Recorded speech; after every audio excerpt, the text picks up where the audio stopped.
Coefficient of viscosity समझने के लिए एक टर्म तो हमने समझनी पड़ी, क्या? Velocity gradient. एक टर्म हम और समझते हैं, हालांकि वो कोई नई चीज नहीं है, लेकिन उसका बस नाम नया है, विस्कस ड्रैग। ड्रैग वर्ड समझते हो? ड्रैग, ड्रैग का मतलब क्या होता है? खींचा, खींचना, तो ड्रैग है खिंचाव, विस्कस ड्रैग। अब ये विस्कस ड्रैग क्या है? दो लेयर है आपके पास, लिक्विड की लेयर, मैं 2 डायमेंशनल लेयर बना रहा हूं। एक लिक्विड की लेयर ये और एक लिक्विड की लेयर ये, 2 डायमेंशनल बना रहा हूं मैं। लिक्विड का जो फ्लो होता है, लिक्विड का फ्लो वो लेयर्स की फॉर्म में होता है, ठीक वैसी लेयर्स की फॉर्म में होता है जैसे आपकी बुक, किताब की, नोटबुक की लेयर्स है ये। एक लेयर, फिर इसके ऊपर एक लेयर, फिर इसके ऊपर एक लेयर, फिर इसके ऊपर एक लेयर, फिर इसके ऊपर एक लेयर, फिर इसके ऊपर एक लेयर, ऐसे ऐसे मूव करती हैं। ठीक है, तो मैंने ये बनाया लेयर, इस लेयर का एरिया कितना है ए, इस लेयर का एरिया भी कितना है ए। इन दोनों के बीच का जो लेटरल डिस्टेंस है, जो इनके बीच का लेटरल गैप है, ये लेटरल गैप कितना है? dx। इनमें से एक लेयर की स्पीड, एक लेयर की स्पीड, इस वाले की लेयर की स्पीड है v, इस वाले लेयर की स्पीड है v प्लस dv। तो अब ये जो v प्लस dv और v है, दोनों के बीच में एक रिलेटिव मोशन क्रिएट हो गया। एक कम स्पीड पर चल रही, दूसरी ज्यादा स्पीड पर चल रही, तो दोनों के बीच में एक रिलेटिव मोशन है, एक रिलेटिव मोशन यहाँ क्रिएट हो गया। इस रिलेटिव मोशन के कारण क्या हुआ कि जो नीचे वाली लेयर है, ये नीचे वाली लेयर है ऊपर वाली लेयर को खींच करके रोकने की कोशिश में है, और ऊपर वाली लेयर जो तेज चल रही है, ये नीचे वाली लेयर को खींचकर अपने साथ ले जाने की कोशिश में है। तो दोनों एक दूसरे का अपोजिट काम कर रहे हैं। नीचे वाली लेयर इस लेयर को खींच रही है अपनी तरफ, कह रही है अभी मत चल, और जो ऊपर वाली लेयर है, ऊपर वाली लेयर नीचे वाली लेयर को खींच रही है अपने साथ ले जाने के लिए। तो ये जो खिंचाव डेवलप हुआ है, इसी को हम विस्कस ड्रैग बोलते हैं। समझिए बात?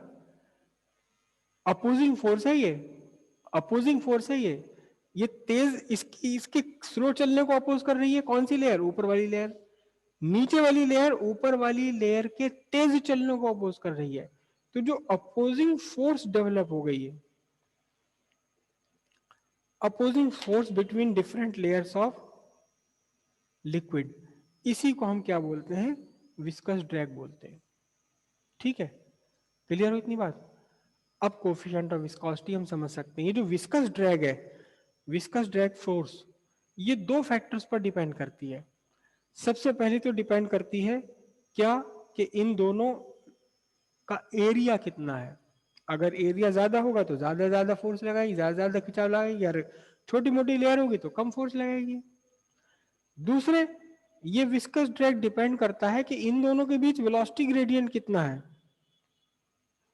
जितना ज्यादा वेलोसिटी का डिफरेंस होगा, जितना ज्यादा वेलोसिटी का डिफरेंस होगा, उतना ही ज्यादा ये विस्कस ड्रैग आएगा। तो अब दोनों को कंबाइन कर दीजिए, डायरेक्टली प्रोपोर्शनल माइनस ए dv बाय dx। प्रोपोर्शनलिटी हटाने के लिए हमने क्या यूज करना होता है? एक कांस्टेंट। यहां हम कांस्टेंट यूज करेंगे n, n जैसा ही है, लेकिन n की एक टांग को थोड़ा सा खींच कर लंबा कर दिया।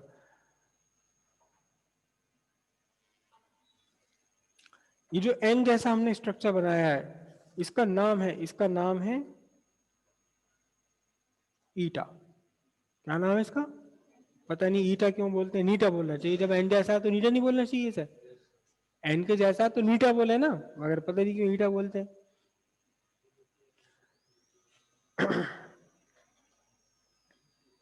हाँ जी, समझ आइए। ये जो ईटा है, बस ये ईटा ही कहलाता है क्या? Coefficient of viscosity. अब इसको डिफाइन करें हम, तो इसे कैसे डिफाइन करेंगे भाई? देखिए जरा ध्यान से। दो लेयर आपने ले ली ऐसी, जिनका एरिया ऑफ क्रॉस सेक्शन है 1 यूनिट, 1 स्क्वायर मीटर। इसका एरिया भी 1 स्क्वायर मीटर, इसका एरिया भी 1 स्क्वायर मीटर, और इन दोनों के बीच का जो वेलोसिटी ग्रेडियंट है, वेलोसिटी ग्रेडियंट इनके बीच का है कितना? वेलोसिटी ग्रेडियंट है 1 मीटर पर सेकेंड पर मीटर, यूनिट वेलोसिटी ग्रेडियंट है। यानी अगर ये चल रही है 1 मीटर पर सेकंड पर, तो ये चल रही है 2 मीटर पर सेकंड की स्पीड पर। अगर ये चल रही है 10 मीटर पर सेकंड की स्पीड पर, तो ये चल रही है 11 मीटर पर सेकंड की स्पीड पर, और इन दोनों के बीच का गैप 1 मीटर, तभी तो बनेगा वो सारा हिसाब 1। वेलोसिटी ग्रेडियंट 1 है। तो जरा देखना, तो हम ध्यान से देखना तो क्या होगा, देखना तो क्या बनेगा।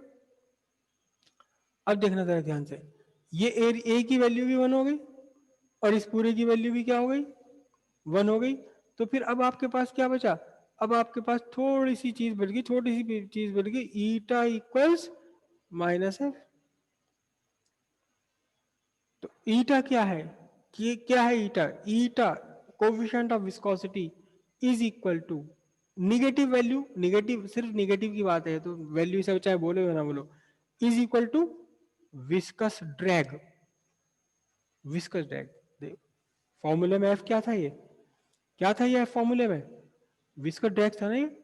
तो coefficient of viscosity is equal to the viscous drag, लेकिन कौन सा वाला viscous drag, between two layers of unit cross sectional area having unit velocity gradient between them. Coefficient of viscosity is equals to the viscous drag. कौन सा वाला viscous drag, जो दो layers के बीच में लग रहा है। कौन सी दो लेयर्स के बीच में, जिनका एरिया 1 स्क्वायर मीटर है।